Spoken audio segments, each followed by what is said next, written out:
I thought perhaps a good opportunity to reflect on what that means at the beginning of the session. And I had a powerful conversation with a colleague this week about the concept of vulnerability while engaging in equity work, especially in professional spaces, but also community group spaces as well. And she suggested that we have different understandings of what equity means, and here the constructs of vulnerability and discomfort are often conflated when we're talking about equity. And we need discomfort because it naturally occurs when we learn, when change is happening. And it's a process that we go through when we're seeking to learn new knowledge or adopt new behavior. And it's hard work. It's meant to be uncomfortable, often leaves us feeling vulnerable. And one of my favorite thought leaders is Brené Brown, and she calls vulnerability excruciating, yet the birthplace of innovation and creativity and change. And Brené's definition aligns with some of the essential benefits that are kind of reaped effectively from leveraging diversity and inclusion into professional spaces, but also community group spaces as well, under the umbrella of equity. And I suspect that many of us are still grappling with what equity means at a very base level, but also how we can engage with such support and such efforts, whether it's part of community groups or whether it's in more professional settings or even more broadly than that. So on that note, I will hand us over to Gillian, who will introduce the N8 CIR to us. Thank you very much. I'm not sure how many people here are already involved in N8 CIR and some of our activities, and how many people here are actually based at an N8 university. But hopefully what I'm going to go over this morning will not be too familiar to you. And we do have within N8 CIR quite a lot of things that are relevant to people across the UK and further afield as well. So hopefully it will be of interest to all of you. So I will see if I can share my screen. Where are we, slideshow?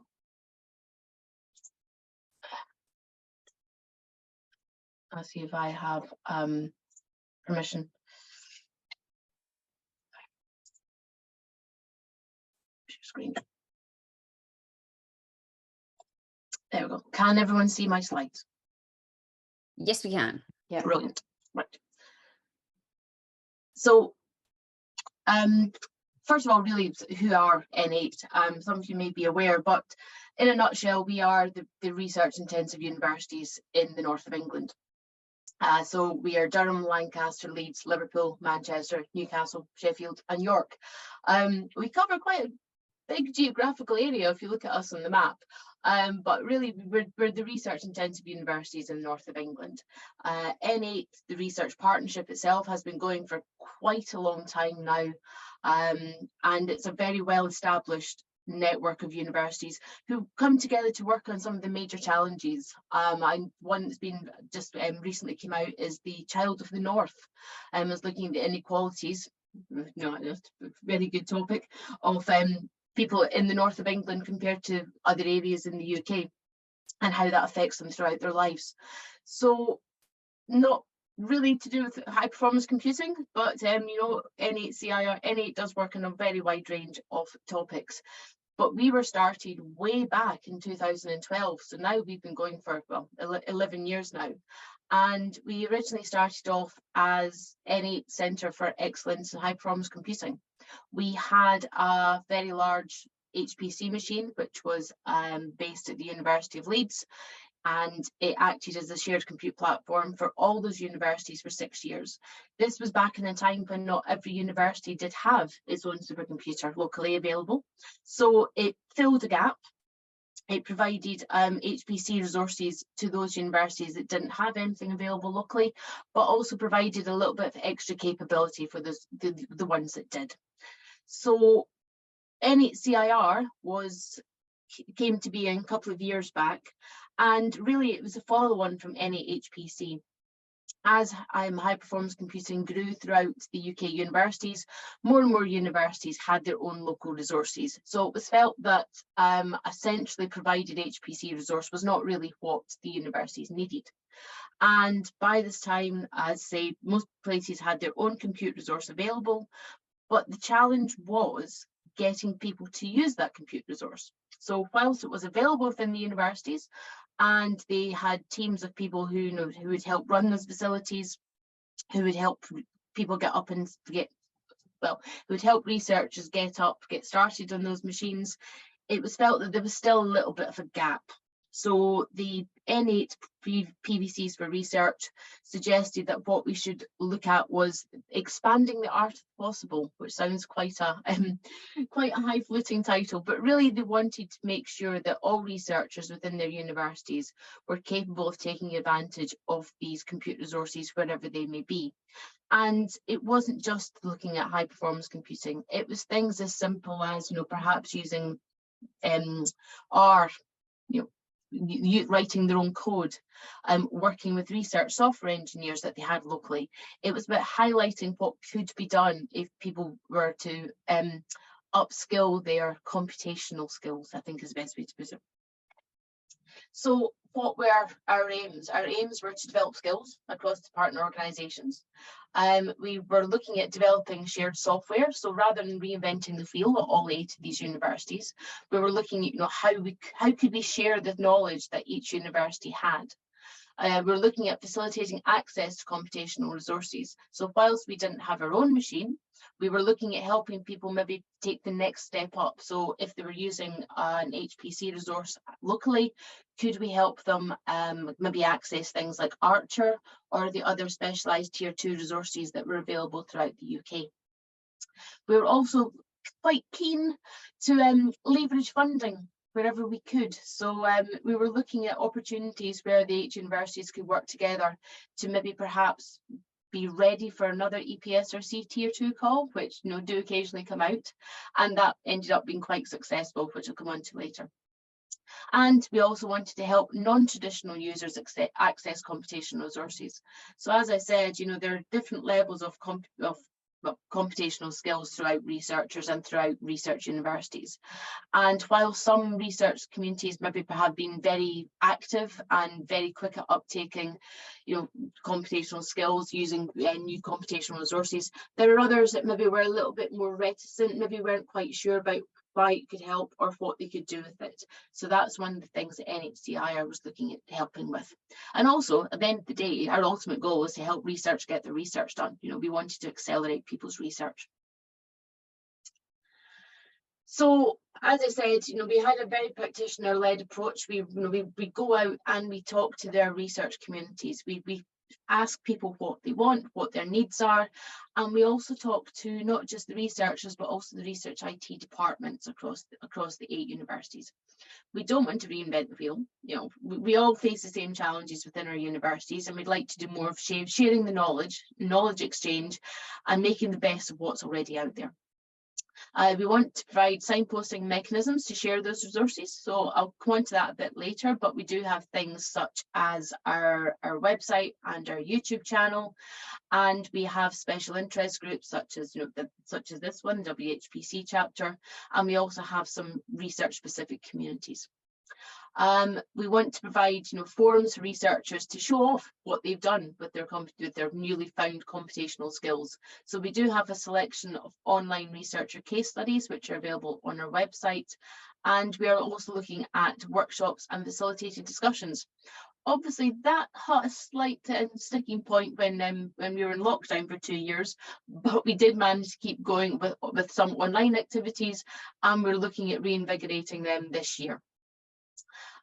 We've done some train the trainers because we were finding that, as you can imagine, we have 8 universities within N8. We can't train every single researcher across all those 8 universities.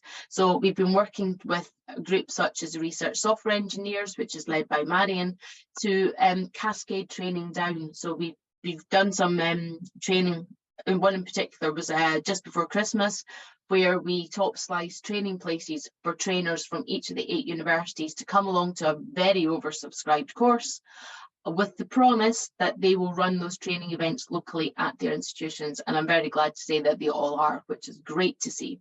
So whilst we can't meet the demand, we are training the trainers to meet that demand.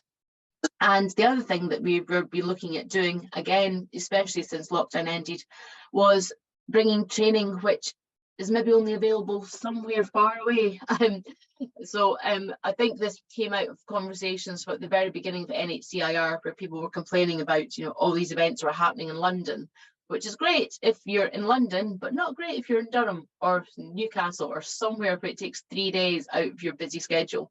So the one thing that we do really benefit from up here with having 8 universities is that we can normally meet a minimum number for even the specialised training courses. So if anyone has any suggestions about any training that they perhaps like to see done in the north of England, please let us know. We are very keen to bring more events up out of London, is maybe a good way to put it. So what are our themes? We have, well, 5 themes at the moment. We originally started with digital health and digital humanities. As I say, we are very aware that some communities are maybe more advanced down the path of uptake in computational resources, and it was felt that digital health is probably one of these. Whereas the digital humanities, we knew there was a lot of interest in upskilling in computational skills, applying computational techniques to research, but they perhaps didn't have the knowledge. So what we did was we picked both of these themes to start off with, and these themes have been going now for about 4 years. And in fact, they're just about due to be reviewed. We have a meeting tomorrow with our theme reviewers who are going to look at these themes and what they've done over the past few years and see if we're going to continue with them, or if we are going to maybe replace them with other themes. If we're not going to actively continue with them, we will still have all our resources that we've produced over the last 4 years for these themes available. So that, you know, all the work that we've done will not vanish, it will not go away. We also have a network of research software engineers, which I say is led by Mariam, and I'm sure many of you have found your research software engineers at your institutions invaluable in helping you get your research done. I'm based at the University of Manchester, and our research software engineering team is just growing exponentially due to the demand from researchers for their skills. So again, it was felt it was quite important to build a network of those across the 8 universities, because every university in our group is currently recruiting for RSEs, and it's a great way of exchanging knowledge. I don't know if Mariam's maybe going to talk about this a bit later, but I'll leave that for her. We also have a group of research infrastructure engineers, and these are the people that you might not hear quite so much about, but these are the people that basically look after your computational resources. These are the people that look after the hardware. And again, it was important that, you know, we brought that group together. The research software engineers tend to be quite an established community. They're quite well known. There is now the Society for Research Software Engineers, which is, anyone who does research software engineering, even as part of their job, if it's not the full part of their job, is very welcome to join. But the research infrastructure engineers didn't really have that sense of community. So that's something that we're building, and that's led by Peter Crowther, who's also based at the University of Manchester. So we did launch a new theme last November. We launched a theme in machine learning. So this was tied into our successful application for a new tier 2 machine, which I'll come on to in my next slide. This was the first theme that we'd launched since the 2 that we started off with at the very beginning, and it was obviously the first theme that we launched since lockdown. So we did have a kind of launch event at the University of Leeds in November, and it was incredibly well attended. So it's the first theme as well that we've done, which is cross-cutting. It's, machine learning is applies to all research areas. It's basically seen now as a tool. So that was it was really quite interesting to get people from such diverse research backgrounds together, and we're looking at doing some more activities in the coming months. So one of the things that we've really done more than anything has been training events. When we launched our themes at the beginning, way back in 2019, we asked the research community what they needed, and what overwhelmingly came out was upskilling. They needed training. So we have ran a comprehensive series of training events, and you can find those on our website. We've done everything. We've done everything from biobank webinars to training in R, Python, data visualization, much more. I strongly encourage you to go and have a look at our website, and also to have a look at our YouTube channel, because a lot of our training, especially during lockdown, was recorded. So we have a great wealth of training material there. And one thing you will notice is that quite a lot of it is actually research specific. One of the things that came out of talking to the community was that whilst they felt that their university may offer training, they couldn't make the connection between introduction to R and how they used it in their humanities research. So what we've done is we've actually done specialised training. For example, we've done R in the humanities, which uses humanities examples to make that connection with what researchers know and understand, and make it easier for them to see where it can apply to their research. And I think that's worked really well, and it's something we're probably looking at continuing as we go forward with either our existing themes or our new themes, whatever they may be. So as I said, we used to have a supercomputer, then we didn't, and now we do again. So we now have BEAD, which is based at the University of Durham. And this was successfully bid for with a EPSRC Tier 2 funding, which happened in 2019. And our supercomputer got delivered in March 2020, which I'm sure is a date that many of you remember. So it was a bit of a bad time to try and get a machine installed, but Durham University, where the machine is based, really pulled out all the stops, and somehow or other we managed to get a supercomputer installed and up and running during the start of lockdown. So the machine is a GPU based machine really, and it is ideal for machine learning, which is part of the reason why we launched the machine learning theme. If you're based at an N8 university, you can apply for access to BEAD. It is an extremely simple application process. All the details are on our website. And if it's something that you think sounds interesting, but you're not really sure about how to start, or you want to find out more about it, we do have a research software engineer at each N8 institution who is actually nominated to help people get up and running. So if you're at an N8 university, you will have a named person you can contact for a chat, and they will help you work out if BEAD is suitable for your research, what you can do with it, and how to get up and running. So I'd strongly encourage you to do so if you're interested in using it. Apart from that, as I say, have a look at our website for our current training, our past training. You can find out more about BEAD, and again, have a look at our YouTube channel, because it really does have a wealth of training on there, which hopefully will be useful for everybody. I think that's really all I wanted to say.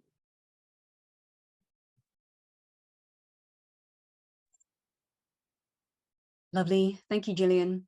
So I'll hand over to Marianne, but just to give some context for her talk. So in 2021, the N8 CIR officially became a Women HPC chapter, and the aim for this particular group within the N8 CIR is to be inclusive and welcoming to people from all backgrounds, and to create a focus on gender to help build diversity and inclusivity. Marianne is the RSC theme leader, but also the BEAD user group chair and the BEAD support group co-chair, co-leader rather. And in a very good position to help inform the Women HPC chapter. So she's going to tell us a bit more about that now.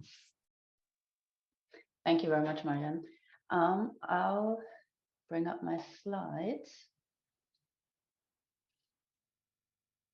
And hopefully everyone can see. Yes. Fine. Okay, great. Thank you. So yeah, I just want to introduce what we're doing in our chapter, and I hope this will give maybe spark some discussion or some questions or so. And really what I would very much like to have out of this is to see where we potentially can join forces and see, okay, there are other groups interested in EDI and diversity and inclusivity, and I think it would be great if we could go out of this meeting and yeah, have an idea how we can work together for our aims. So starting with what is Women in HPC. So Women HPC is an international charity. So the idea is to work together, and I've copied this basically from the website, the wording, to work together to bring women in HPC together and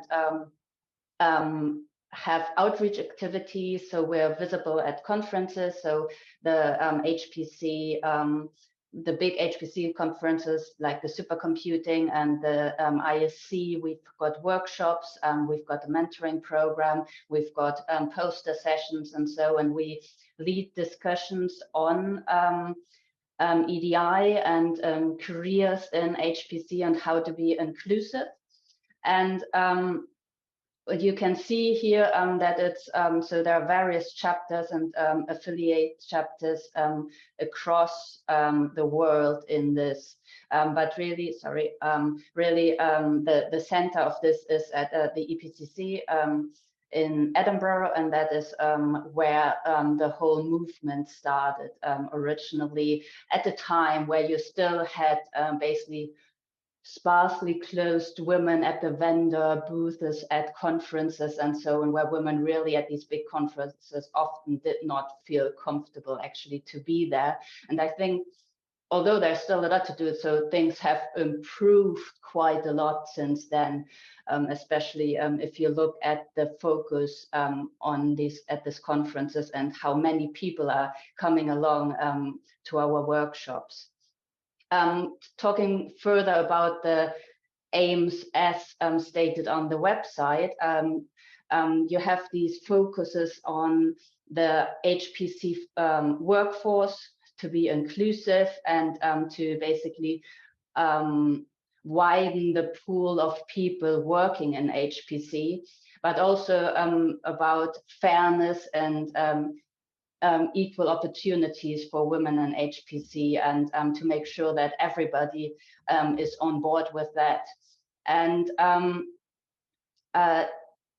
we've had a lot of discussions over the past years whether we are actually for women in HPC or whether we are wider for basically everyone from underrepresented groups in HPC. And we have a couple of chapters who basically have the Women HPC Plus in their name to show, okay, we're not just for women and we want to be there for all in underrepresented groups. And we're also interested to get allies on board, and a lot of our workshops, we have a good spread of genders and so on, of people who are interested in that. So we had, for example, something at the CIR UK last December, where I would say there was really a 50-50 split in terms of gender in the room, and everybody was engaging in the discussions that we had there. So we've talked about N8 CIR, I don't have to talk about that, but what is happening in our chapter. So as I showed you on the map, the Women HPC is split into chapters. Some chapters are basically for the whole country, like Switzerland or so. Then there are chapters who are for states like a Texas chapter or so. And then we have chapters which are basically at one institution. And in the UK, we have, of course, the EPCC. We have UCL, we have NAC, although I don't think that has happened in that chapter since the original leaders left. And then we've got N8 CIR. The chapter application was started by the previous research software engineering lead, which was Kirsty Pringle. And I've picked that up and basically continued the work that she started, and we put in an application in the beginning of 2021. And so we've our second birthday this year, and we got very positive reviews for our application. I think we did a good job in basically putting together what we wanted to do in our chapter. This is our chapter team. So you can see Marianne and I are the leads of that chapter, and we've got various responsibilities in the leadership team, split across various people, but the people who are actually doing the work are many more than just those who are on this slide. So we've got our action group meetings, and I'll talk about that in a moment, where everybody will come along, and then we'll form teams and workforces, and so to work on various initiatives and events that we want to do. Our key goals, as we had put them down in our application, is to raise the issue of gender balance and inclusivity in the N8 CIR and the academics we work with. So this is really about, okay, making this a point, making this this a discussion point in our community. We want to improve things in terms of who comes along to our training courses. You have heard Gillian talk about all the events we are putting on, and all the things happening in N8 CIR. And still we have quite a gender issue actually, and a lot of what's happening there. And we have started collecting data, and we're looking into, okay, what can we do to actually make this better, and to be more welcoming, to be more inclusive in the things we are doing in N8 CIR. And then, of course, there's the issue as well in senior roles in the computational field. So while I think things have improved quite a lot in of the computational field, so speaking, for example, about research software engineering in N8 CIR, I see that the gender split is actually not too bad in a lot of the teams. But then if you look at the level above that, so the leadership level, so I think we've got one female leader in our RSE and IT leadership groups across the 8 universities.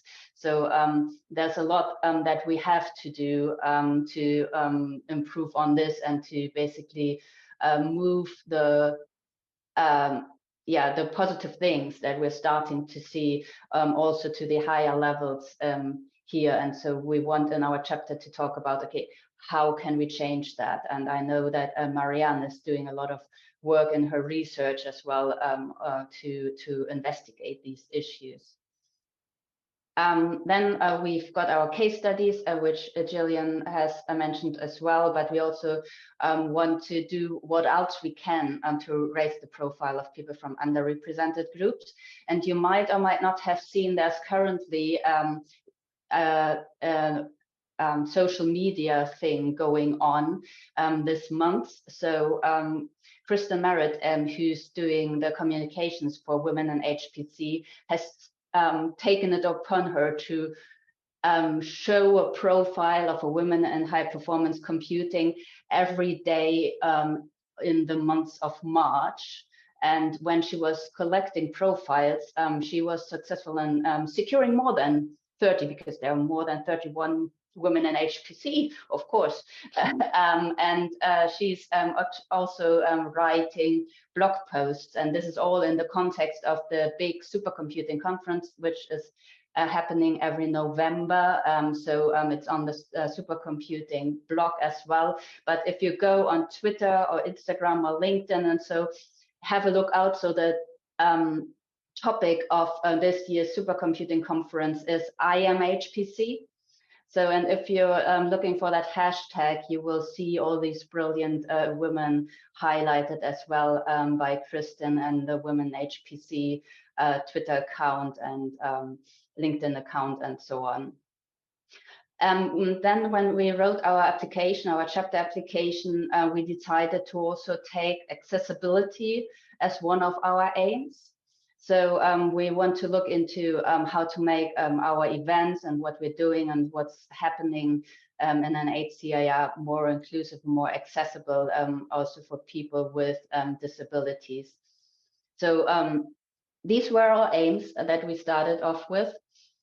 And this is basically the framework we were working in. So we've got a action group.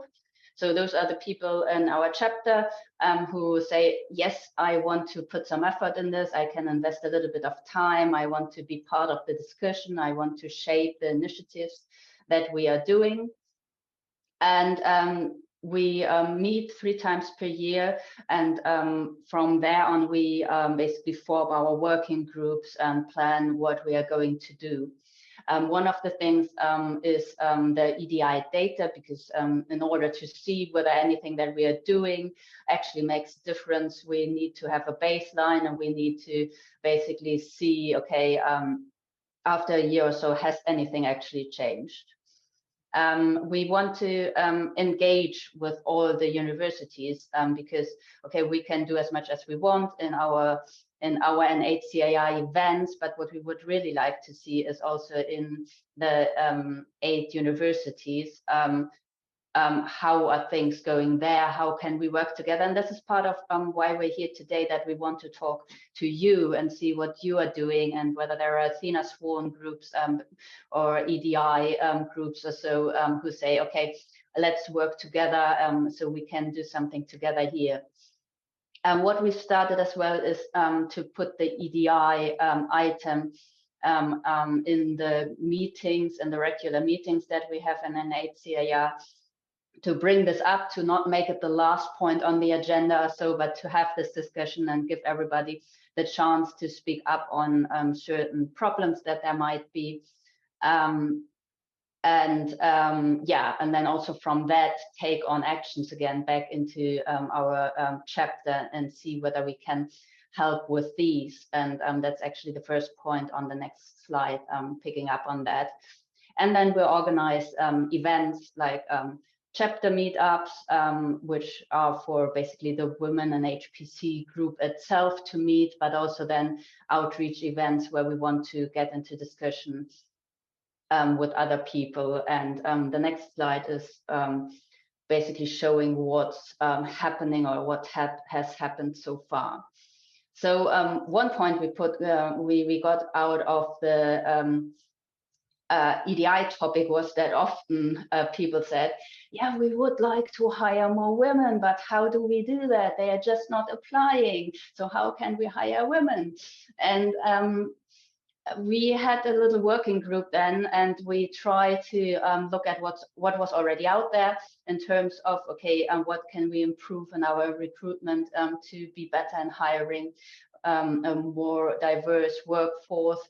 And we also had discussions, and we put together a checklist that you can download from our website on various things that people can do to try to widen the pool of potential candidates for their jobs.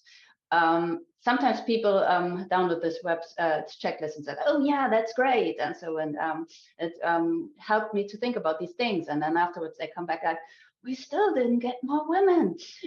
So, which is, yeah, on the one hand, yeah, of course, I can see that it's frustrating that there is no, like, this one thing you have to do and it will solve all your problems. But I think the important thing of this checklist is also to get people to start to think about these things, and then to slowly and continuously improve things. And we got a couple of people who actually gave us quite good feedback on this list. So, and I'm just quickly looking on the time to see how I'm doing, so I should speak up maybe a little bit. Yes, we are doing more stuff. We have a high performance computing training coming up next week, led by an all-female instructor team. We had a bit of a discussion. This is an interesting point as well. Can we make it for women only or not? We did not do that, but we highlighted that we have an all-female instructor team, and we want this to be an event especially targeted at underrepresented groups. And we have a sign-up of 70% women for this, which is great, because these types of events are often dominated by men. And so I think yeah, we're very much looking forward to next week to this HPC training. We ran an accessibility workshop where we had discussions about, so we invited actually speakers to talk about accessibility with respect to visual impairment that ran last autumn, and we're currently looking into having a next follow-up accessibility workshop on a different focus topic. We work with Open Life Science, and they provided us with an ally skills workshop, which was basically to help people to discuss how they can use their privilege to help to speak up for people who are from underrepresented groups. So there were some very good discussions in that workshop as well. Our chapter is involved in various other events that are happening within Women HPC. So we've had our first annual, which is always interesting to say, first annual Women HPC, UK Women HPC breakfast at CIR UK last year. So we're very much like to do this every year, as you could guess from saying it's a first annual breakfast. So as I said, it was great because we had lots of men coming along to this as well. We had really good discussions there. And we have poster sessions and workshops and so at other conferences. We have a coffee and catch-up event coming up for our chapter members. It's an online event on March 24, and we have a chapter meetup planned with a great keynote speaker for May in Durham as well. So, so that's basically what we've done or are doing at the moment. So just to give you some idea of what we're currently doing. And yes, so that's about everything that I wanted to say here. So if you're interested to get involved, if you want to do this, so you can for free sign up for Women HPC, and there's also the website, our website about this there. You can also just send me an email or send Marianne an email or so to have further discussions about this. And so we're always looking for people to put in a bit of time for this, because yeah, there's so much that we would like to do and just not enough time for all the people who are involved at the moment.